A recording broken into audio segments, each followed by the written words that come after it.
Muito bem. Então, hoje a gente começa um capítulo totalmente novo, tá? As duas últimas aulas desse livro, hidrostática, basicamente vocês têm que saber empuxo e princípio de Pascal, tá? A aula de hoje, ela tem uma certa incidência na URGS e no Enem aqui nessa parte de pressão atmosférica e de pressão mecânica, tá? Aqui a pressão hidrostática realmente não cai tanto, mas cai nas particulares. Agora, para o Enem e para a URGS, o que interessa mesmo é a próxima aula, tá? Que é uma continuação. Tá difícil de passar aqui hoje. Que é essa aula aqui, ó, o princípio de Pascal e o empuxo, tá? E a hidrodinâmica. Aí terminou o livro, até daqui 2 semanas vocês vão ter que ir lá no apoio buscar o livro 2.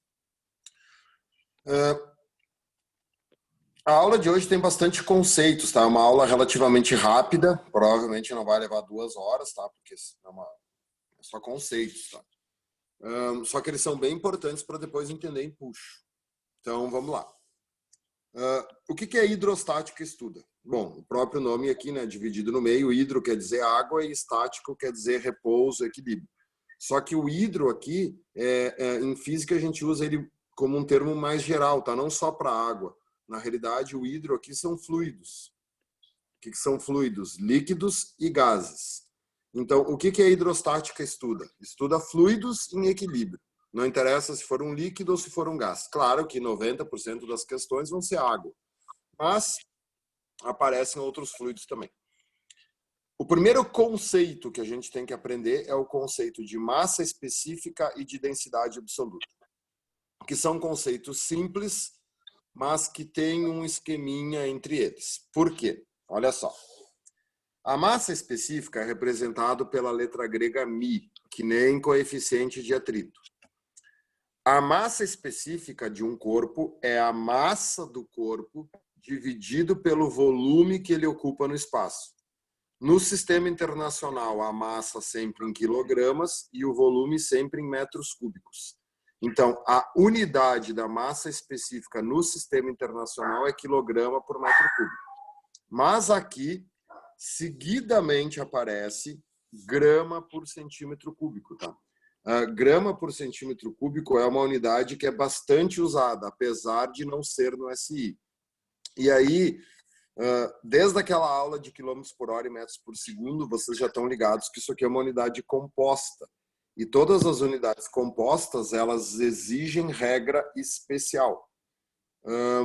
Essa regra especial, aqui no caso, é de grama por centímetro cúbico para quilograma por metro cúbico, tu multiplica por 1000, e de quilograma por metro cúbico para grama por centímetro cúbico, tu divide por 1000. Cuidem com essa regra, tá? Vou dar um lembrete aqui para vocês, ó. Eu já vi muita gente meio que desprezar essa regra e achar assim, mas é óbvio. Não é óbvio, tá? É ao contrário, porque essa unidade é composta. Por exemplo, como é que tu passaria só grama para quilograma? Se fosse grama para quilograma, tu dividiria por 1000. E aqui eu estou dizendo para multiplicar por 1000. Porque como grama para quilograma tu divide por 1000, mas centímetro cúbico para metro cúbico tu tem que dividir por 1.000.000, o 1.000.000 acaba subindo e acaba multiplicando por 1000, tá? São aquelas regras aquelas diferenças das regras compostas. Então tem que ter cuidado com isso aqui, tá? É ao contrário do que se a grandeza fosse sozinha.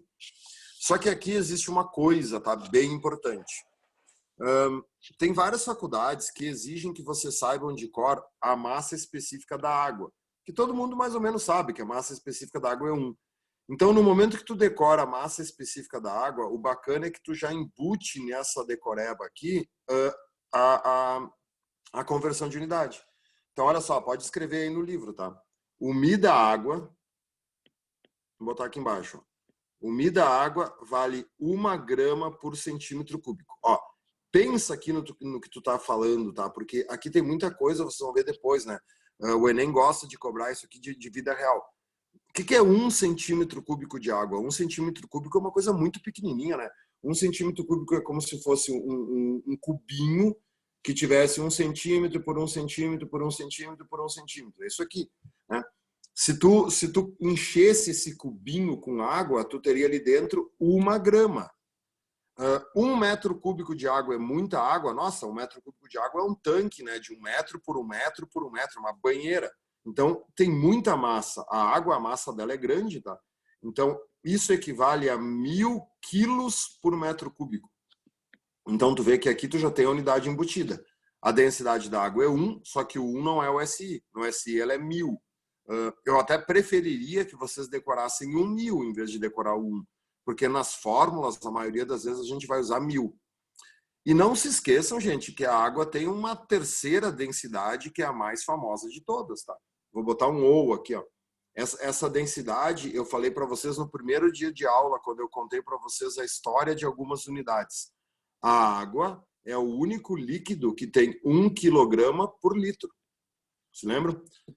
Porque foi daqui que veio o quilograma, né? Quando os franceses foram estipular o valor do quilograma, eles pegaram 1 litro de água, encheram 1 litro, né? Pegaram 1 litro, encheram com água, e aí eles estipularam. Opa! E aí eles estipularam 1 litro. Já desativei o áudio aqui, tá? E aí eles, desculpa, deu uma falha. Eles estipularam que 1 litro de água tem exatamente 1 quilo. Então é bom saber isso de cor, tá? Vocês estão vendo aqui que eu coloquei a massa específica de vários materiais: água, gelo, mercúrio, ferro, alumínio. Estão vendo que a água é 1, o gelo é 0,92, quer dizer, o gelo tem menos massa específica que a água. Depois a gente vai ver em empuxo, né? Por isso que o gelo flutua na água. É interessante do mercúrio, tá? Olha, o mercúrio é 13,6, nós vamos falar bastante no mercúrio hoje. Então é bom se familiarizar com esse termo. O mercúrio é 13,6 vezes mais, né? Tem 13,6 vezes mais massa específica do que a água. Apesar de ele ser líquido, a massa específica dele é muito grande, ele é maior que o chumbo, ó. Se vocês pegarem um potinho cheio de mercúrio, esse potinho é muito pesado, porque o mercúrio tem muita massa específica. Junto com isso, vem a densidade absoluta, tá? Aí tu vê que a densidade absoluta é representada pela letra D minúsculo. E aí, densidade absoluta é massa sobre volume. Então, qual é a confusão que tem nesse conteúdo? Ah, professor, mas massa específica é massa sobre volume. E densidade é massa sobre volume. Então, a grandeza é a mesma. Tanto é que tem muita gente que confunde isso, tá? Achando que essas duas grandezas são a mesma coisa. Aonde que está a diferença? Aonde que algumas questões fazem, né, algumas faculdades fazem questões sobre isso? Aqui, ó. A massa específica é uma característica da substância. A densidade absoluta é uma característica do corpo. Tá, mas como assim, professor? Eu não entendi. Vocês estudam em química que existem misturas, né? O corpo de vocês, o nosso corpo é uma mistura. A gente é feita de vários elementos químicos diferentes. Então, olha só. A massa específica do ferro é 13,9. Tá vendo aqui? Desculpe, 7,9. A massa específica do ferro é 7,9 gramas por centímetro cúbico. Beleza? Isso, né, esse número caracteriza a substância ferro. Isso quer dizer que qualquer corpo feito de ferro vai ter essa massa específica? Não, porque ele pode ser uma mistura. Aliás, ele pode ser oco, né? Se ele for oco, ele vai ter ar dentro junto com ferro. Então, por exemplo, assim, ó, um navio, tá? Vamos pensar um pouquinho. Se eu pegar uma barra de ferro e colocar na água, a barra de ferro afunda ou flutua? Afunda. Tem navio feito de ferro? Claro, a maioria dos navios hoje é feita de ferro, de aço. Tá, e como é que o navio não afunda? Porque ele é oco, né? Ele é cheio de ar dentro. Então, quanto vale a densidade de um navio? Tu vê, o navio é um corpo. Quanto vale a densidade de um navio? Olha, eu não tenho a mínima ideia, mas com certeza vale menos que 1. Porque se ele flutua na água, ele tem que ser menos denso que a água, e a densidade da água é 1. Então, qual é a diferença entre massa específica e densidade absoluta? A massa específica é da substância, a densidade absoluta é do corpo. Se o corpo for maciço, feito de somente um material, a massa específica e a densidade absoluta vão ser a mesma coisa. Se eu tenho um corpo feito de ferro e ele for só ferro, o Mi e o D são a mesma coisa. Agora, se o corpo for oco, se ele tiver ar dentro, a massa específica vai ser maior do que a densidade, porque, né, a massa específica do ar é muito, muito, muito, muito, muito baixa. E claro que isso aqui só vale para corpos sólidos, tá? Nos fluidos, ó, vamos escrever aqui embaixo. Nos fluidos, o Mi vai ser a mesma coisa que o D. Vocês vão ver questões aqui para frente assim, ó. Considere que a densidade da água é 1, ou considere que a densidade da água é 1000. Aí tu vai dizer assim, prof, mas tu falou que 1000 era o Mi da água e não o D da água. Tá, mas a água é um fluido. Não tem como um fluido ser oco, né? Como é que tu faz a água ficar oca? Então, esse conceito aqui que eu expliquei, aqui, ó, maciço e oco, é válido para corpos sólidos. Nos fluidos, eles acabam usando Mi e D como sinônimos. Então não tem problema, tá? Não tem problema tu dizer que a densidade da água é 1 ou 1000. Mas num corpo maciço tu tem que ter cuidado, porque ele, né, num corpo sólido tu tem que ter cuidado, porque ele pode ser ou maciço ou oco. Esses dois conceitos vão ser importantes depois na próxima aula, quando eu explicar empuxo. Então, fixa bem isso, tá? Que a massa específica é da substância e a densidade é do corpo. Pressão mecânica, vou limpar, tá?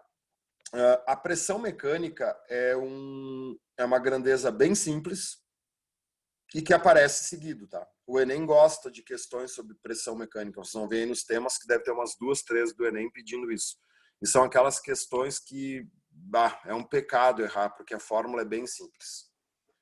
A pressão mecânica é a pressão produzida pelas forças. É quando uma força atua sobre uma área. A fórmula é bem simples. Força sobre área. Por que eu coloquei um ou? Porque a essas alturas vocês já estão craques, né? Que o peso é uma força, então pressão também pode ser peso sobre área. Tá vendo que geralmente a gente faz pressão com P minúsculo para poder diferenciar pressão de peso. Mas tem livros que trazem pressão como P maiúsculo, né? Não existe essa nomenclatura fixa. Força ou peso sempre medido em newtons. A área sempre medido em metro quadrado, sempre no SI.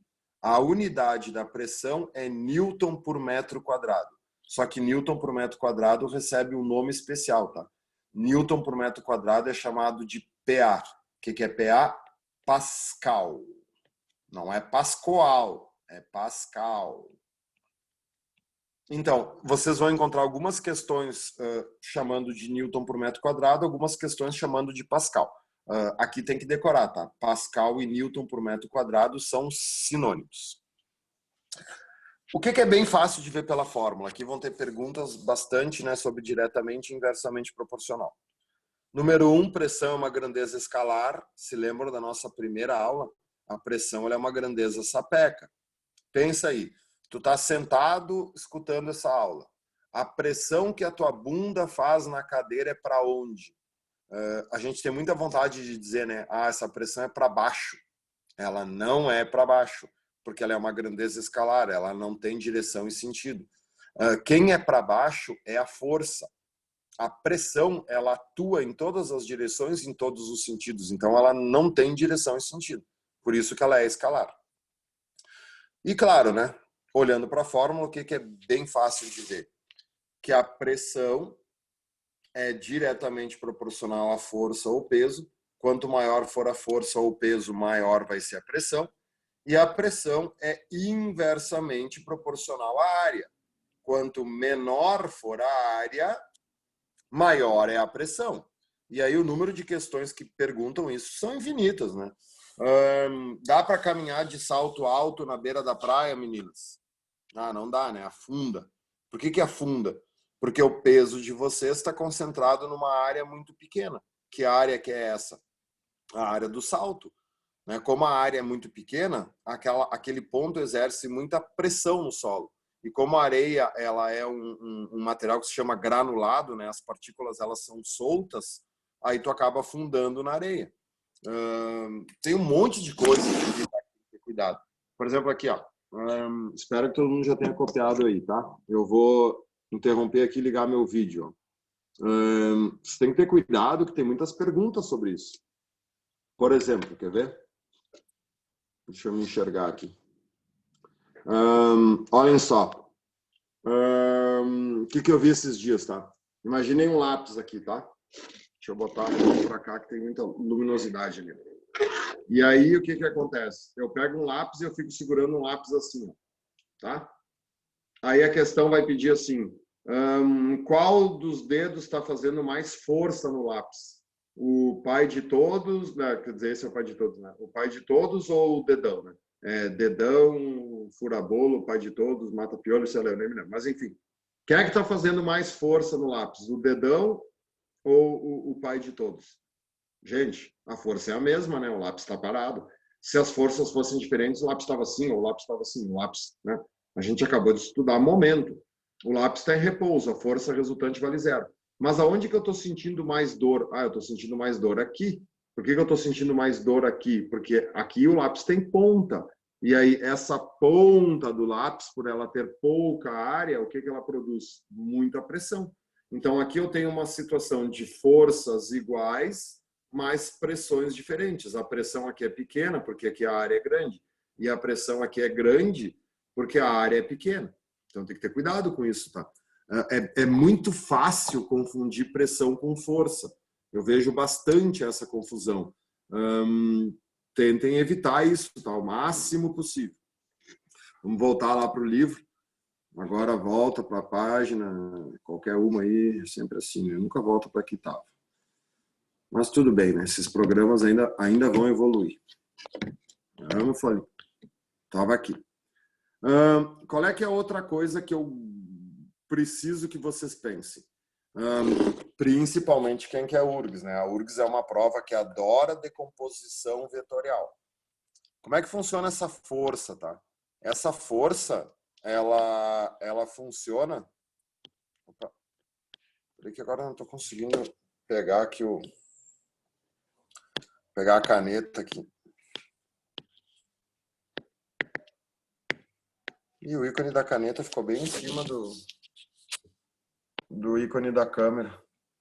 Deixa eu voltar aqui, deixa eu ver se eu consigo fazer de novo, peraí.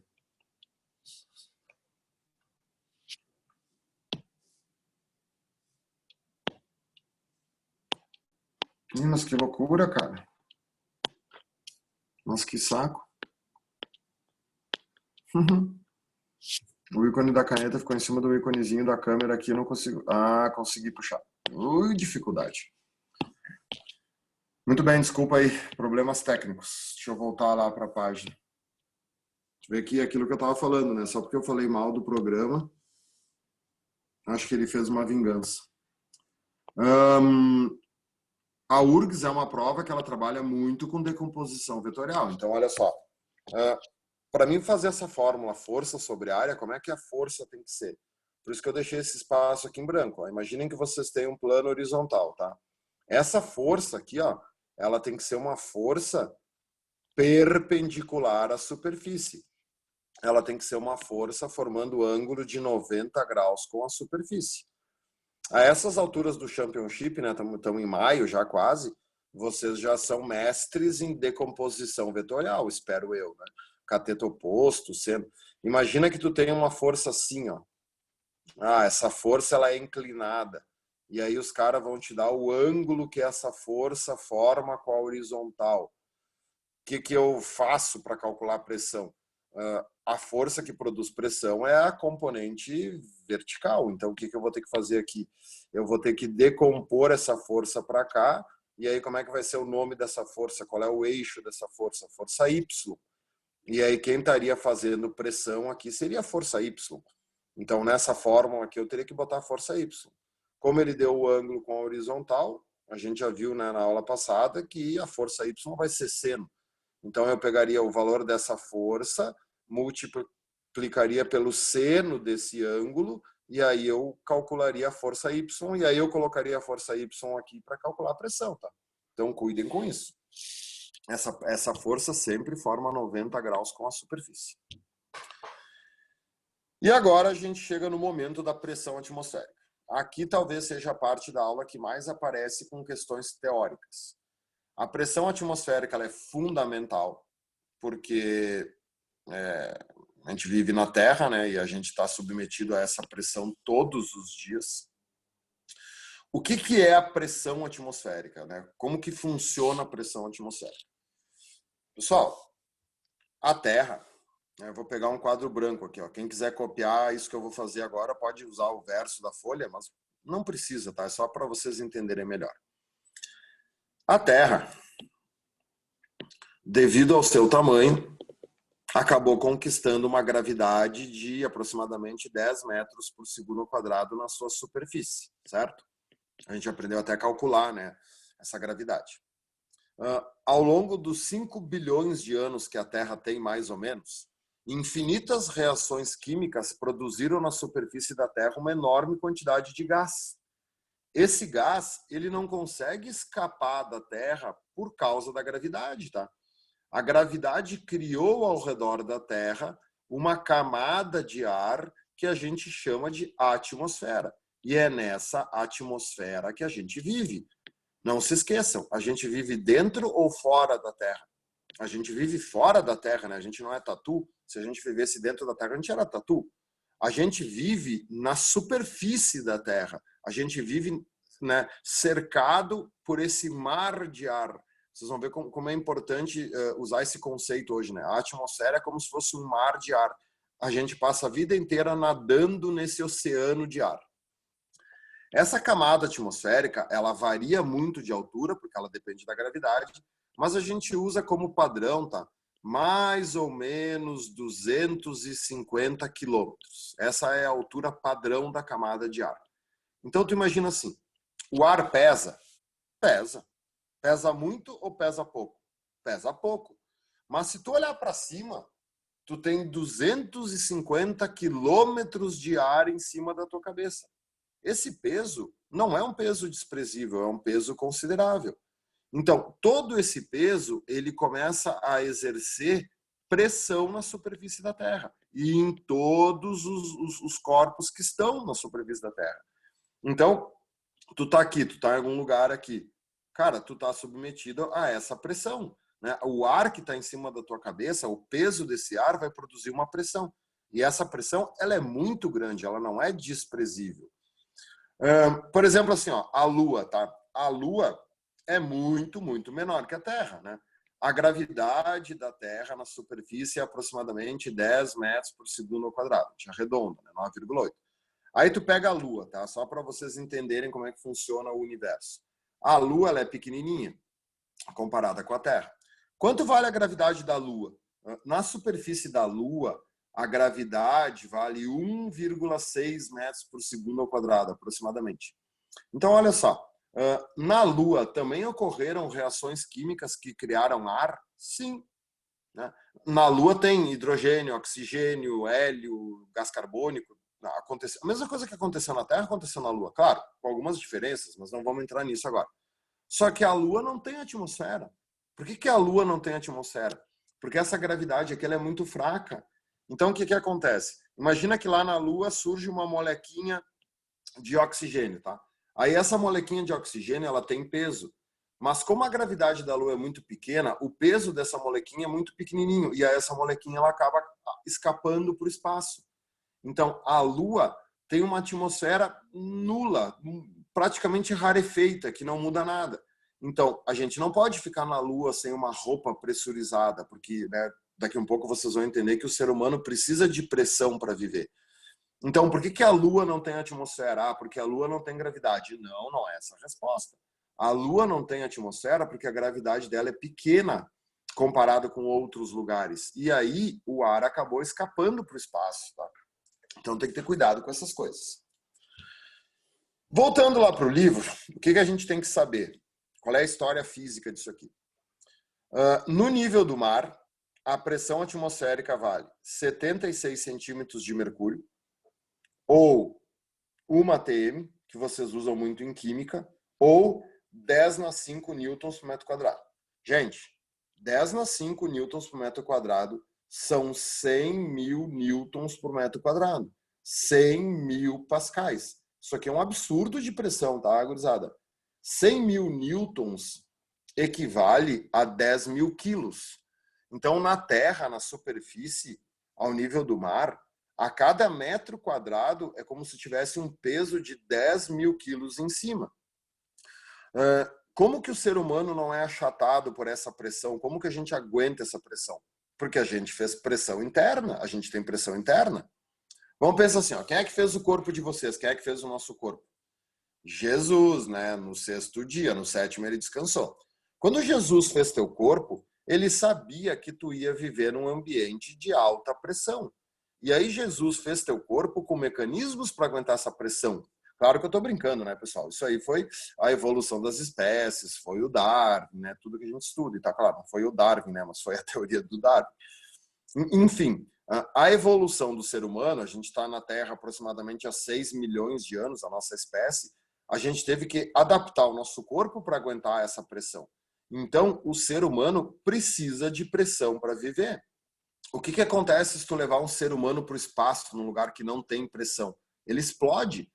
Por que para ir para o espaço os caras botam uma roupa que parece, né, parece que o cara vira um robozinho, né? Ah, porque no espaço não tem oxigênio. Nada a ver. Se o problema do espaço fosse não ter oxigênio, era só tu botar aqueles tanques que a gente usa para mergulhar e botar um respirador, aquele na boca que te leva oxigênio, e tu sairia no espaço.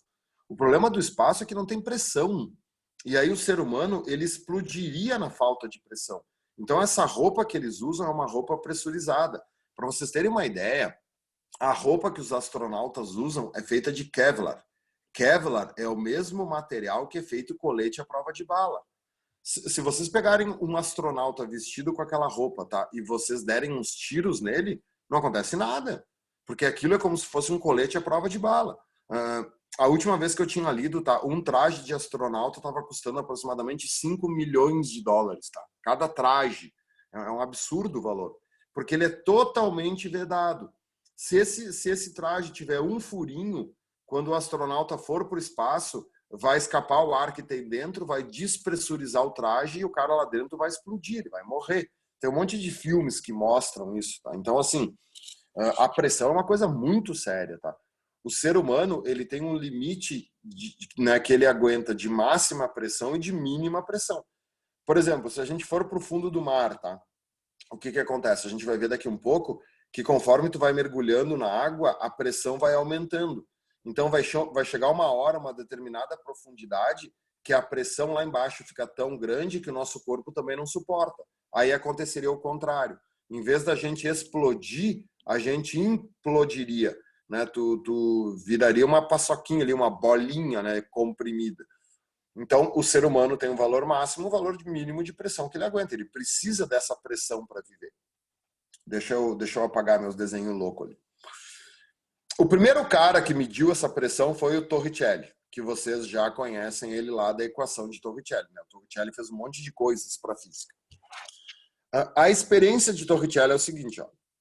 Ele pegou aqui, ó, vão anotando no livro, tá? Ele pegou aqui um balde, uma bacia e encheu de mercúrio. Aí vem a primeira pergunta. Mas por que mercúrio, professor? Cara, porque o Torricelli já tinha feito essa experiência com água. E aí ele viu que a água subia muito, muito, muito, muito, muito, muito. Aí o que o Torricelli buscou? O líquido mais denso que ele conhecia, que é o mercúrio. Vocês viram lá em cima que o mercúrio é 13,6 vezes mais denso que a água. Aí o que o Torricelli faz? Ele pegou um tubo de 1 metro de altura, tá? Esse tubo aqui tem 1 metro de altura, não precisam anotar isso, tá? E aí ele colocou dentro do mercúrio. E aí ele fez vácuo aqui em cima, ó. Como é que ele fez vácuo? Ele tirou o ar aqui de cima. E aí o mercúrio começou a subir. E aí o mercúrio começou a subir, começou a subir, começou a subir. E aí o Torricelli repetiu essa experiência inúmeras vezes e o mercúrio sempre parava aqui no mesmo lugar. E aí ele media essa altura, dava 76 centímetros em relação ao nível do solo. Então, o que o Torricelli concluiu? Que a pressão atmosférica consegue sustentar uma coluna de 76 centímetros de mercúrio. Por isso que o centímetro de mercúrio, até hoje, ele é usado como medida da pressão atmosférica, porque ele é um valor histórico, né? A primeira vez que a pressão atmosférica foi medida foi pelo Torricelli usando o mercúrio. Claro que 76 centímetros de mercúrio também pode ser 760 milímetros de mercúrio, tá? Vão ter questões que vão falar em centímetros, vão ter questões que vão falar em milímetros. Isso é usado até hoje, tá? Vocês que vão fazer medicina, vocês vão aprender a medir a pressão arterial, né? As duas que tem, a sistólica, a astólica. E aí o que acontece? Essas pressões, elas... eu tenho pressão normal, 12 por 8. Tá, mas que unidade que é essa? Na realidade é 120 e 80 milímetros de mercúrio. Então, até a medicina hoje continua usando o mercúrio como uma medida de pressão, tá? De tão importante que a experiência de Torricelli é. A experiência de Torricelli, ela cai muito em prova. Então, assim, ó, agora sim eu gostaria que vocês pegassem o verso da folha, tá? Então, peguem o verso aí, vamos brincar um pouquinho. Então, olhem só. Vamos entender o que o Torricelli fez, tá? Tu pega aqui, ó. Tu pega um balde, tu enche esse balde com água, tá? Aí tu pega um tubo, imagine aqui, ó, que eu pego esse tubo, imagine um tubo de ensaio gigante, tá? Esse tubo tinha 1 metro de comprimento, certo? E aí o que eu faço? Eu pego esse tubo e emborco esse tubo aqui dentro do mercúrio. Eu pego esse tubo, boto ele aqui para baixo e faço isso. Tá? Façam isso em casa, hoje é bem legal de fazer, né? Com um copo. O que vocês vão notar? O mercúrio, ele vai começar a subir aqui, o mercúrio vai começar a entrar aqui dentro desse tubo? Não, porque o que tem aqui dentro? Ar, pressão, 2 corpos não ocupam o mesmo lugar no espaço. Então, o mercúrio não vai subir. Pega, enche, né, fecha o ralo lá da pia, enche a pia com água, pega um copo, vira ele de cabeça para baixo e bota ele aqui dentro para te ver. Tu vai notar que a água não entra dentro do copo, né? Dentro do copo fica ar. Tanto é que tu tem que ficar segurando o copo aqui de cabeça para baixo. Se tu soltar o copo, ele sobe sozinho para cima, mesmo sendo um copo de vidro. Então, como é que a experiência de Torricelli funciona? Tu tem que fazer vácuo aqui, ó. Tu faz vácuo, tu tira o ar. Quando a gente toma líquido de canudinho, o que a gente faz? A gente bota a boca e puxa. Quando tu puxa, tu tá fazendo vácuo, tu tá tirando o ar. E aí, a partir do momento que tu tira o ar, o mercúrio vai começar a subir, e aí o mercúrio começava a subir, e parava sempre no mesmo lugar. Qual é que é essa altura aqui? 76 centímetros de mercúrio. Né? E aqui, ó, é muito importante para responder as questões entender que na experiência de Torricelli, aqui fica vácuo, ó, aqui fica nada. Se não tivesse ficado vácuo aqui, o mercúrio não teria subido 76. Só que na realidade, gurizada, né, aqui eu vou complicar um pouquinho a vida de vocês, mas vocês vão entender, tá? Na experiência de Torricelli, o mercúrio não sobe, o mercúrio desce. Por quê? Então, olha só. Essa confusão vai ter depois numa questão que a gente vai fazer junto daqui um pouquinho, tá? Pensem só, tá? Eu tenho um tubo de vidro, tá? Para mim fazer vácuo nesse tubo de vidro, como é que eu tinha que fazer? Eu tinha que ter um furo aqui no vidro, que já é bem difícil de furar o vidro. Aí eu tinha que ligar uma bomba de vácuo aqui, tirar o ar, ou botar a boca aqui, ficar chupando aqui como se fosse um canudinho. Não, né, pessoal? Não vai dar certo, né? Tu nunca vai fazer vácuo perfeito desse jeito. Então, o que o Torricelli fazia? É muito mais esperto fazer o seguinte, olha aqui, ó. Essa brincadeira a gente também faz com canudo, ó. Tu vira o tubo ao contrário e tu enche ele de mercúrio. Tu enche ele de mercúrio até a boca aqui, ó, até a boca. E aí tu pega com a mão, né, segura aqui, bota o dedão aqui e tapa. E aí tu pega o mercúrio, traz para cá e vira ele de cabeça para baixo. Aí tu bota a tua mão dentro do mercúrio aqui, deixa aqui, né, a boca para baixo, e aí quando o mercúrio estiver aqui, tu tira o dedo fora. Quando tu tira o dedo fora, o que acontece? O mercúrio vai descer. E aí o mercúrio vai descer e parava nos 76 centímetros. E aí, como o mercúrio desce, aqui dentro fica absolutamente nada, né? Aqui dentro fica vácuo. Porque como ele estava totalmente cheio de mercúrio, não tinha ar dentro. Né? Se tu pegar um copo, encher ele com água até a boca, não tem ar dentro, né? A água expulsa todo o ar. Então, na realidade, na experiência de Torricelli, ele fazia o mercúrio descer. Aí pensa qual é a conclusão do Torricelli. Se não existisse a pressão aqui, se não existisse pressão aqui no mercúrio, o mercúrio aqui dentro ele desceria e ficaria até embaixo, ele cairia até embaixo. É essa pressão externa que não deixa todo o mercúrio descer. E aí começam as questões, tá? Então, o que é importante vocês copiarem agora? Vamos fazer aí o negócio do canudinho. Pode escrever aí, canudo. Como é que a gente toma líquido de canudinho? Isso aqui caiu no Enem, caiu na URGS, caiu na PUC. Tu tem um copo. com água. Tá, e daí tu enfia um canudo no copo. Tá. Quando eu enfiar um canudo no copo aqui, ó, enfia um canudo aqui, a água começa a subir pelo canudo e começa a jorrar pelo canudo? Quer dizer, espontaneamente a água que está dentro do copo começa a subir e jorrar pelo canudo? Claro que não, né, gente? Vou até desfazer isso aí que eu fiz, né? Tá louco? Quando tu bota um canudo dentro do copo, o que que acontece? Nada. A água fica ali de boa. Por que que a água fica ali de boa? Porque a pressão aqui e a pressão aqui são iguais. Qual é a frase mais importante da aula de hoje? Escreve aí. Diferença de pressão. Diferença de pressão produz força. Bem simples assim. Diferença de pressão produz força.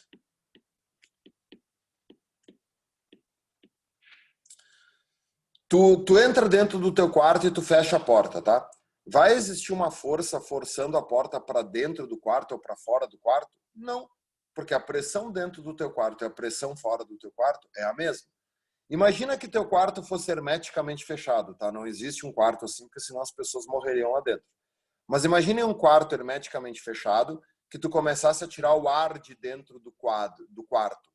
Né? Se tu começar a tirar o ar de dentro do quarto, a pressão dentro do quarto começa a diminuir. E aí começa a existir uma força de fora para dentro. E aí pode ser que rebente a porta. Aliás, se tu tirar todo o ar de dentro, vai arrebentar a porta, porque a pressão na terra é muito forte. Então, olha só, como é que a gente faz para tomar líquido de canudinho? Claro que aqui meu desenho vai ficar uma porcaria, porque eu não consigo desenhar direito. Não é por causa da caneta, tá? Porque eu sou ruim de desenho mesmo. Mas olha só, imaginem que isso aqui seja a boca, tá?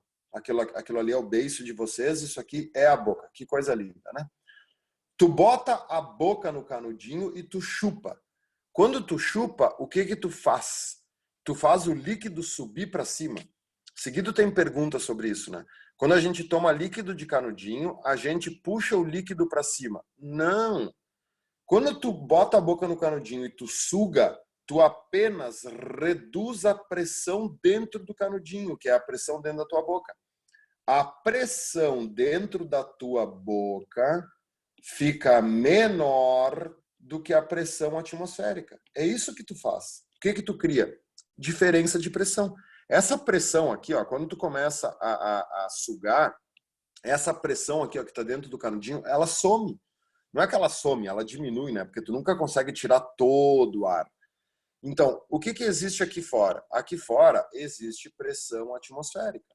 Essa pressão atmosférica daqui, ó, ela vai ser maior do que a pressão dentro da tua boca.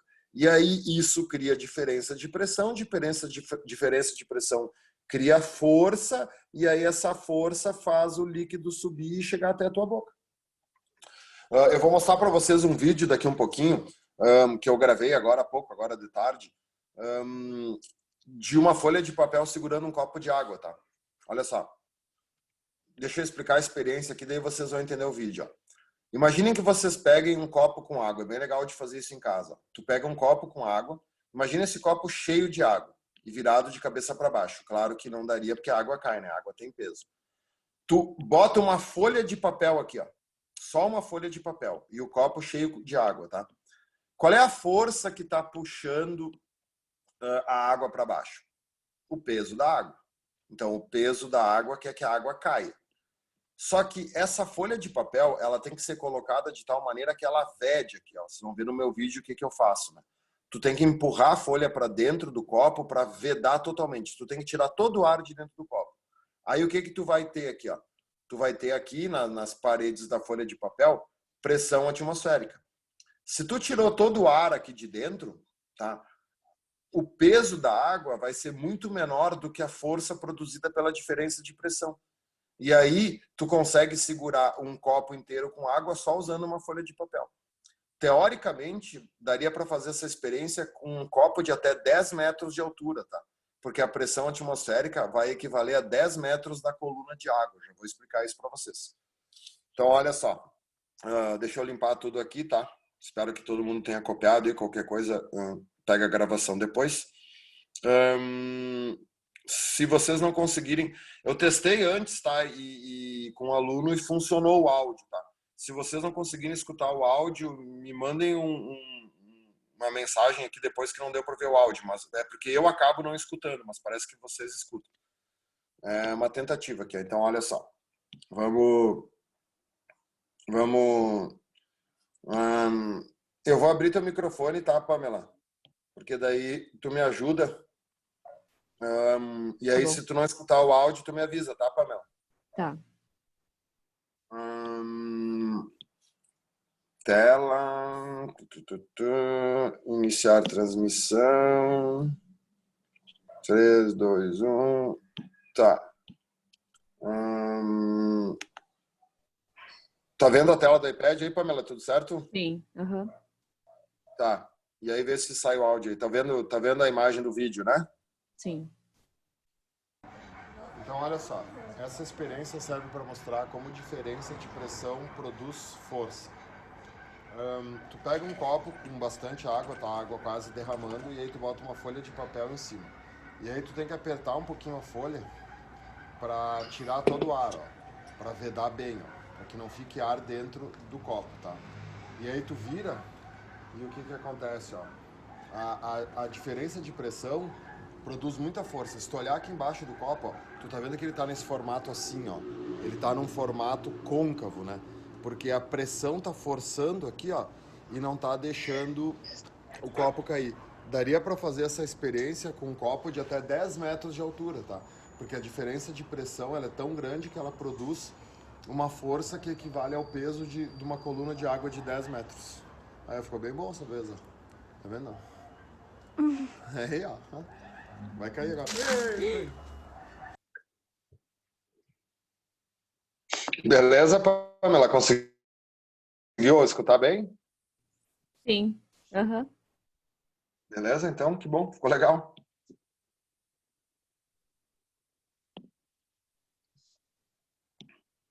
Tudo certo? Tô entendendo bem? Tudo tranquilo? Tranquilo.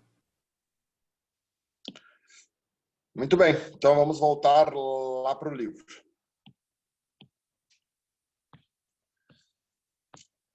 Então, olha só, eu vou anotar isso de novo, tá? Quando eu der pressão hidrostática daqui um pouquinho, mas já deixem anotado, tá? Esses 76 centímetros de mercúrio, ó, vamos deixar anotado aqui num canto, ó. Esses 76 centímetros de mercúrio que o mercúrio sobe equivale aproximadamente a 10,3 metros de água. Aqui faltou espaço, tá? Fiz muito no canto. Então, a gente acaba dizendo, tá, como, né, igualdade, ó, que 1 atm equivale aproximadamente a 10 metros de uma coluna de água. Tá? Esse é o padrão que a gente usa. Mas o valor certo seria 10,3, tá? A gente arredonda para 10. Então, se o Torricelli tivesse feito essa experiência com água, imaginem só, ele precisaria ter um tubo de 10 metros de altura, né? Pensa num tubo de vidro de 10 metros de altura, né? Diz os relatos da experiência de Torricelli que esse tubo de 1 metro de altura já foi bem difícil, né? Ele teve que ir no vidraceiro, mandar fazer esse tubo. Imagina ter que fazer um tubo de 10 metros de altura. Por isso que o Torricelli não fez essa experiência com água, ele fez com mercúrio, tá? Porque é muito mais denso, então ele sobe menos. O que vocês têm que cuidar agora? Vocês sabem que Caxias do Sul está a aproximadamente 750 metros de altitude, né? Claro, depende do lugar que tu tá, mas a altura de Caxias é aproximadamente 750 metros de altitude. Se eu fizesse a experiência de Torricelli aqui em Caxias, o mercúrio subiria a 76, subiria mais do que 76 ou subiria menos do que 76? É isso que vocês têm que começar a entender agora. Olha só, gente. Se lembram daquele conceito, né? A gente nada num oceano de ar. O que produz a pressão atmosférica? O peso do ar na nossa cabeça. Conforme tu sobe um morro, né? Aqui em Caxias nós estamos no alto da Serra Gaúcha. Conforme a gente sai do nível do mar e vai subindo o morro, a gente vai colocando mais ou menos ar em cima da nossa cabeça. Menos é como se a gente estivesse saindo da atmosfera. E aí, quanto menos ar, menos peso, menos pressão. Então, a pressão atmosférica é inversamente proporcional à altitude. Olha o gráfico aqui, ó. É uma hipérbole. Copia aí bem bonito, faz uma hipérbole bem bonita. A pressão atmosférica é inversamente proporcional à altitude. E aqui, ó, bem importante, né? Existem duas grandezas representadas por H: altitude e altura. Geografia. Qual é a diferença entre altitude e altura? A altura é em relação ao chão, né? A minha altura é 1,93, porque eu meço em relação ao chão. A altitude é em relação ao nível do mar. Então, a altitude é em relação ao nível do mar. Então, a gente não diz que a altura de Caxias é 750 metros, né? Uma cidade não pode ter altura. Uma cidade tem altitude, porque ela é medida em relação ao nível do mar. Então, se eu fizesse a experiência de Torricelli em Caxias, é claro que o mercúrio subiria menos. Em Caxias, o mercúrio vai subir 74,5, 74,6, tá? Depende do dia que tu for fazer, porque a gente está mais alto. Então, como a gente está mais alto, a gente tem menos pressão. Ó. Conforme a altitude vai aumentando, a pressão vai diminuindo. Então, lá no topo do Everest, né, que são 9.000 metros acima do nível do mar, é 8.850, aproximadamente 9.000, o mercúrio ia subir bem pouquinho, porque lá a pressão vai ser pequena. Beleza? Beleza. Pressão atmosférica não é difícil, tá? Legal. E cai bastante. Só pergunta teórica. Para quem não gosta de matemática, é bem legal. Então, vou limpar. Vira a página aí.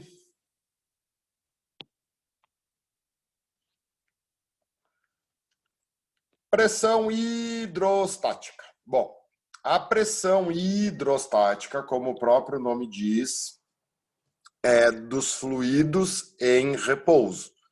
Né? Apesar do hidros, né, se referir à água, dos fluidos em repouso.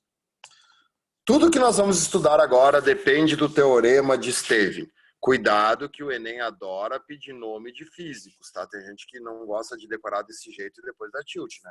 Esse ano no Enem tem uma questão sobre Einstein, sobre Newton, bem complicado. Olha o que diz o teorema de Stevin. São os famosos vasos comunicantes, tá? Pode até anotar aqui, ó. Teorema de Stevin. A aplicação prática do teorema de Stevin são os vasos comunicantes. Dois pontos na mesma comunicantes. Opa. Dois pontos na mesma horizontal de um mesmo fluido em equilíbrio têm a mesma pressão. O que isso quer dizer? Olha esse recipiente que eu peguei aqui, né? Aqui, né, o primeiro recipiente ele é largo em cima e depois ele vai ficando fino embaixo. Esse outro aqui faz um S. Esse aqui é normal, né? Um monte de recipientes diferentes. No momento que tu começar a derramar um líquido aqui dentro, não precisa ser água, até pode ser álcool, pode ser cloroquina, pode ser qualquer líquido, quer dizer, nem sei se é cloroquina é líquida. Qualquer coisa que tu botar aqui, o que acontece, tá? Se tu marcar um ponto aqui, e aí tu for para esse líquido aqui, nesse ponto, nesse ponto, nesse ponto, nesse ponto, se todos esses pontos estiverem na mesma horizontal, eles terão pressões iguais. Não interessa se a área é grande, se a área é pequena, porque a pressão hidrostática, ela precisa ter diferença na vertical. Olha a fórmula da pressão hidrostática como é simples. Pressão hidrostática é o famoso μ no H. A pressão hidrostática decora assim, ó, é dar uma mijadinha no H. É μ vezes G vezes H. Pressão hidrostática sempre em Pascal. Aqui começa a matemática, tá? Aqui vai ter bastante cálculo e as unidades vão estar sempre erradas. O μ, a gente já sabe o que é. É a massa específica do fluido.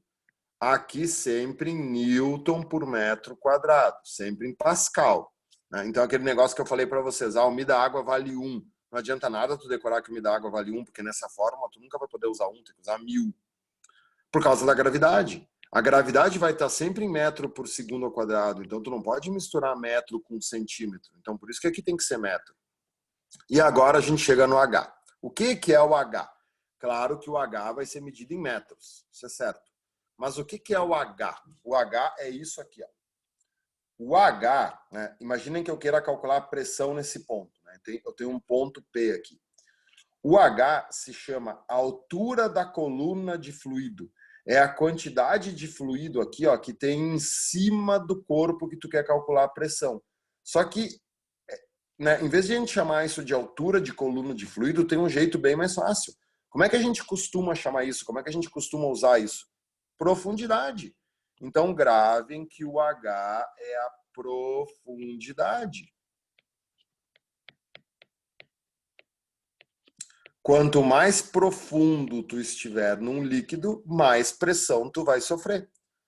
Vamos botar de novo agora aqui, ó, bem grande, ó. Na água, isso aqui tem que decorar de tanto que cai, ó. Na água e somente na água, cada 10 metros equivale a 1 atm. Claro, aproximadamente, né? Então, olha só, aonde que tu tá agora? Ah, agora tu tá na atmosfera, né? Qual é que é a pressão do teu corpo? 1 atm. Claro que Caxias não é 1 atm, porque a gente está mais alto. Mas vamos supor que eu tô lá na beira da praia. Eu tô sofrendo 1 atm.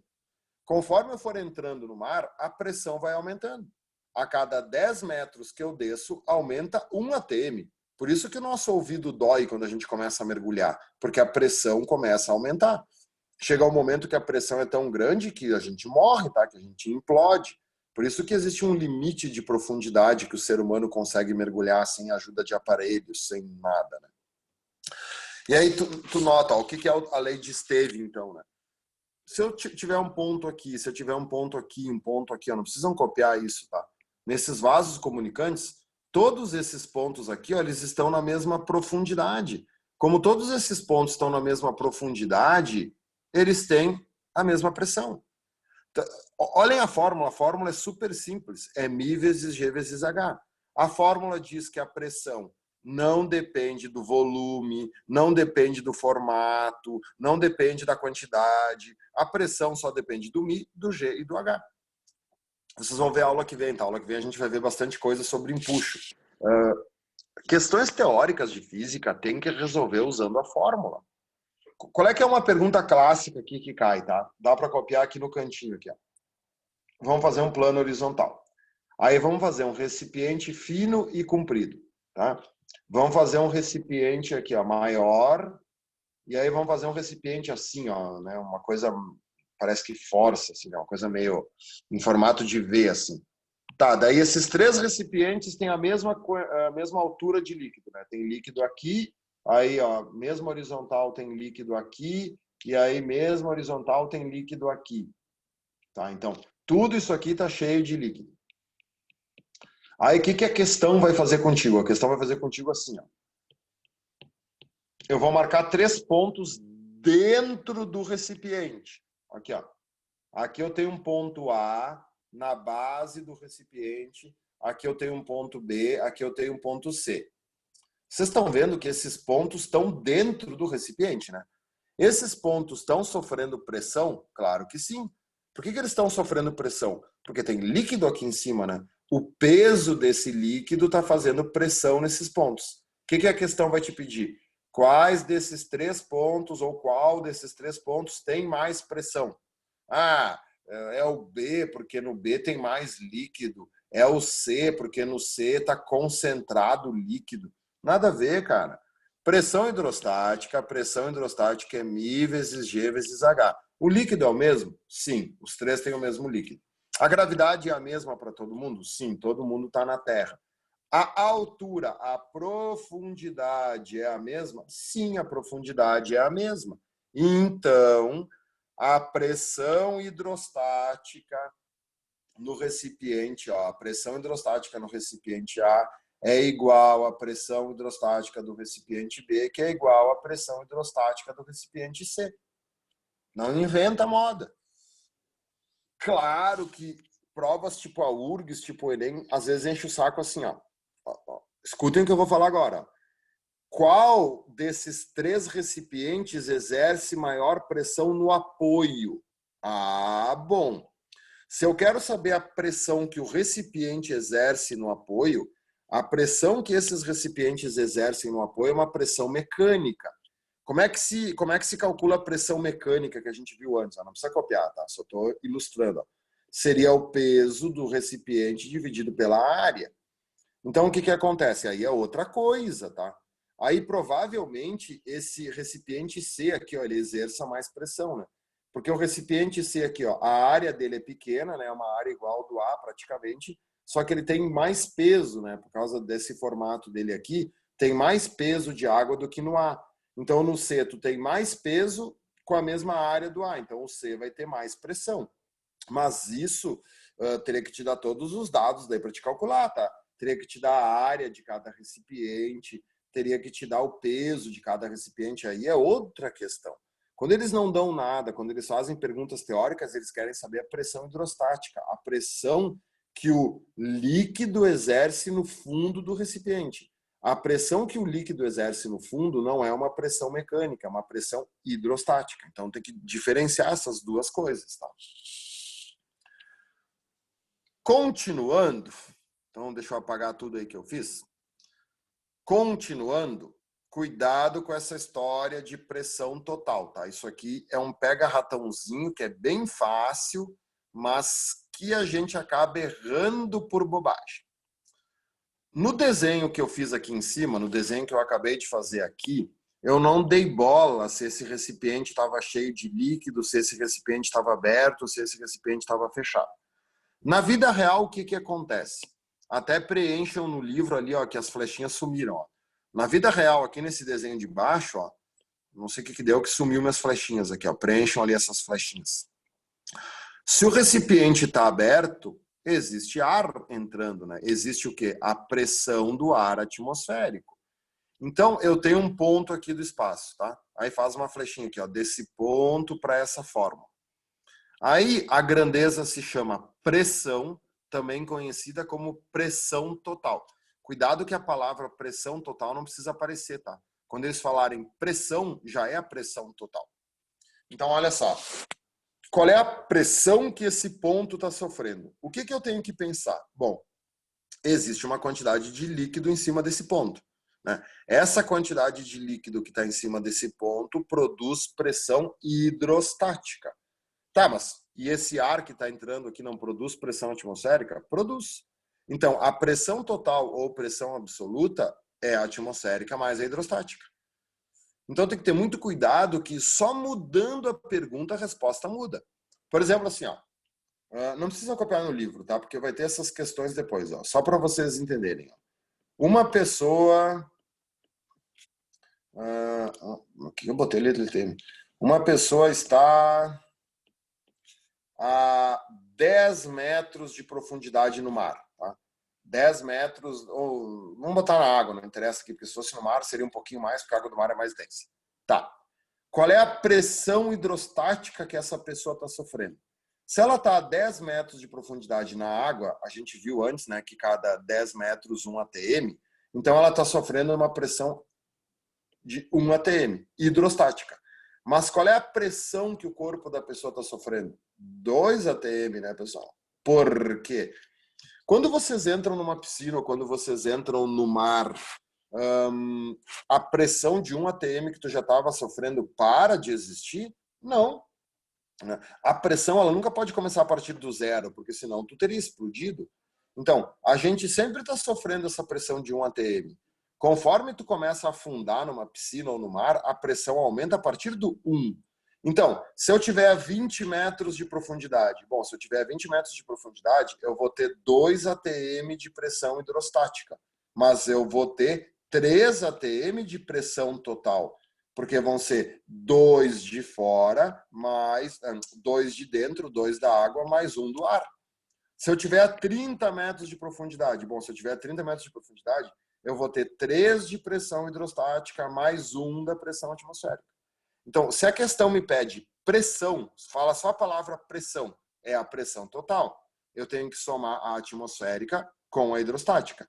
Agora, se a pessoa falar só pressão hidrostática, bom, daí a atmosfera a atmosférica não interessa. E aí, se a atmosférica não interessa, bom, aí, né, aí depende da pergunta. Vamos fazer um exercício aqui para deixar isso claro, tá? Antes de eu explicar a última coisa, que é vasos comunicantes. Então, deixa eu limpar aqui. Tem uns exercícios aqui que são bem úteis para ver se vocês estão entendendo o que eu estou explicando. Peguem ali, ó. esse aqui, ó, esse número 19. Quem está assistindo a aula gravada, tá? Dá um pause no vídeo e tenta fazer esse 19 e depois começa o vídeo de novo. Então eu vou dar o pause no vídeo aqui, quem está ao vivo, e vou deixar 3 minutos aí para vocês pensarem. Então, daqui 3 minutos eu já volto para a gente resolver esse aí. Vamos lá. Muito bem, então voltando, olha só. O que acontece nessa questão 19? A figura mostra um recipiente contendo mercúrio. Por que eles fazem esse tipo de exercício com o mercúrio, tá? Porque como o mercúrio tem muita massa específica, pequenas variações de profundidade mudam um monte a pressão. Aí, olha só. Sabe-se que a massa de ar é a mesma em todos os copos. Quer dizer, se dentro de cada um desses copos tem 100 gramas de ar, todo mundo tem 100 gramas de ar. E que no copo 4 o nível de mercúrio está representado corretamente. Tá, então, o nosso copo 4 é a referência. Então, olha só, o que tinha que entender nessa questão?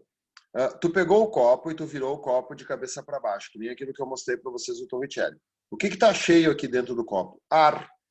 Quando tu pegou esse copo e tu jogou ele para dentro do mercúrio de cabeça para baixo, o ar não escapa. Então, o que existe aqui? Ó? Existe aqui uma pressão atmosférica. Né? No caso aqui, é uma pressão hidrostática, que é a pressão do mercúrio. Essa pressão está mantendo essa quantidade de ar, tá vendo essa parte branca que é o ar, ó, no copo 4. O que acontece quando eu levo esse copo para cima ou quando eu levo esse copo para baixo? Eu mudo a profundidade. Quando eu mudo a profundidade, eu mudo a pressão. Vamos fazer para baixo, né? Conforme eu for descendo, a pressão vai aumentando. Então, tu imagina, aqui eu vou ter mais pressão. Né? A pressão externa aumenta. Se tu aumentar essa pressão, o ar aqui dentro ele vai se comprimir, ele vai ser comprimido ou vai ser expandido? Vai ser comprimido. Então, o ar vai ficar pequenininho aqui, ó, que é essa referência 5. E conforme eu subo, a pressão diminui, porque daí eu diminuo a profundidade. E aí esse ar aqui dentro do copo se expande. Por isso que a resposta é 1 e 5. Os outros níveis corretos é o 1 e o 5. Porque no 1, como eu diminuí a pressão externa, o ar se expande. E no 5, como eu aumentei a pressão externa, o ar se comprime. Beleza? É bem legal essa questão. Vamos voltar lá para a teoria. E a última coisa dessa aula são os vasos comunicantes. Esses aparecem com uma certa frequência. Tem que saber que são 2 casos. O primeiro caso é os 2 lados abertos e o segundo caso é um lado aberto e um lado fechado. Vocês estão vendo que aqui no primeiro caso eu já fiz um lado grosso aqui, ó, e um lado fino, para vocês já começarem a perceber que a largura não tem nada a ver, porque a pressão hidrostática não se interessa por isso. Então peguem aí 2 canetas coloridas de cores diferentes. Vamos fazer água azul e um outro líquido de qualquer cor aí que eu tiver. Então o que acontece? Primeiro vamos fazer um risco mais ou menos aqui assim, ó. E vamos botar que aqui tem água. Água. Toda essa parte aqui vai ser com água. Vamos fazer a água subindo até mais ou menos a metade aqui. Né? Não deixa ela chegar muito lá em cima. E aí nós vamos colocar um outro líquido de densidade diferente. Então, para esse desenho dar certo, tem que ser 2 líquidos não miscíveis. Vou colocar um líquido verde aqui. Forma uma mistura heterogênea. Então, olha só. Tu tem um vaso comunicante com 2 líquidos não miscíveis. A organização é muito importante, tá? Qual é o meu conselho? Chamem o líquido 1 que está embaixo e o líquido 2 o que está em cima. Então, sempre chama um que está embaixo e o 2 o que está em cima. Primeira pergunta. Esse sistema é um sistema em equilíbrio? Não, prof. Esse sistema não é equilíbrio, porque aqui está para cima e aqui está para baixo, então não estão em equilíbrio. Nada a ver, né, cara? Nada a ver, né? Qual é que é o conceito de equilíbrio de Newton? É só estar em repouso, né? Esses líquidos aqui, eles estão parados ou eles estão se mexendo? Estão parados, então isso aqui é um sistema em equilíbrio. A força resultante nesse desenho vale 0. O que a gente aprendeu? Diferença de pressão produz força. Se a força resultante vale 0, então não tem diferença de pressão. Então o que acontece? O líquido 2 aqui, ó, ele exerce uma pressão no líquido 1. E o líquido 1 aqui exerce uma pressão no líquido 2. Se esse sistema está em equilíbrio, as pressões são iguais. Então, qual é a solução disso aqui? A solução disso aqui é o seguinte. A pressão... Opa, vamos chamar a caneta. A pressão hidrostática do líquido 1 é igual à pressão hidrostática do líquido 2. O que é pressão hidrostática? μ/H. Então, ó, μ1 vezes a gravidade vezes o H1 é igual a μ2 vezes a gravidade vezes o H2. O que eu posso e devo fazer? Cancela as gravidades. E aí, cancelando as gravidades, qual é que é a fórmula? A massa específica do primeiro fluido vezes a altura dele tem que ser igual à massa específica do segundo fluido vezes a altura dele. Notem que isso aqui não é uma fórmula, é uma comparação. Então, aqui eu não preciso respeitar o SI, né? Por exemplo, vocês vão ver nas minhas resoluções, caso tenham dúvida. Eu posso usar aqui nessa fórmula o min grama por centímetro cúbico? Claro, porque se aqui eu for grama e aqui for grama, uma unidade cancela com a outra. Então, quando é uma comparação, eu não preciso estar tudo no SI. O que eu não posso fazer é usar unidades diferentes, né? Eu não posso usar grama de um lado e quilograma do outro. Aí vai cacaiar tudo. Tá, prof, até achei fácil, isso aqui não é difícil. Onde que está o pega-ratão, então? O pega-ratão está no H1 e no H2. Olha o que diz o teorema de Stevin. Eu não vou mexer aqui para não perder os lugares que tá, mas lá em cima está escrito, né? Dois fluidos na mesma horizontal, em equilíbrio, têm a mesma pressão. Então, olha só. O líquido 2, ele só está de um lado do recipiente, ele não está dos dois lados, que nem o líquido 1. Então, o líquido 2 não tem estresse nenhum. A altura que tu vai usar de líquido 2 é essa aqui, ó. Porque toda essa altura está fazendo pressão no líquido 1. Mas o problema é o líquido 1. Eu não posso usar toda essa altura aqui, ó, como fazendo pressão no 2, porque o líquido 1, ele sobe até aqui. Então, o teorema de Stevin diz que tu precisa de diferença de altura para ter diferença de pressão. Então, qual é que é o truque aqui, ó? O líquido 2, ele veio até aqui, tá vendo? Né? Então, tu pega aqui esse ponto, até onde ele subiu. Né? O que é isso aqui? É a superfície de separação. Tu acha a superfície de separação entre os dois líquidos e tu coloca para o outro lado. Tu planifica ela aqui para o outro lado. Ó. Então, a altura de líquido 1 é a altura que está acima dessa superfície de separação. Tá vendo? E essa é a prova, né? Uma pergunta legal de fazer aqui, ó. Qual desses dois líquidos é mais denso? O líquido 2 ou o líquido 1? É claro que é o líquido 1, né, gente? Porque, olha só, primeiro que ele está embaixo, né? Segundo que, para produzir a mesma pressão, o líquido 1 precisa mais ou menos altura do que o 2? Menos. Por que ele precisa de menos altura, menos quantidade aqui para produzir a mesma pressão? Porque ele é mais denso. Então não é difícil, tá? É bacana. Qual é que é a confusãozinha que tem? Por que tem dois casos? Se vocês olharem para tudo isso que eu fiz aqui, eu nunca dei bola para a pressão atmosférica. Por quê? Porque a pressão atmosférica está entrando nos dois ramos, né? Esse lado está aberto? Está aberto. Então aqui eu tenho pressão atmosférica. Preenche o livro aí.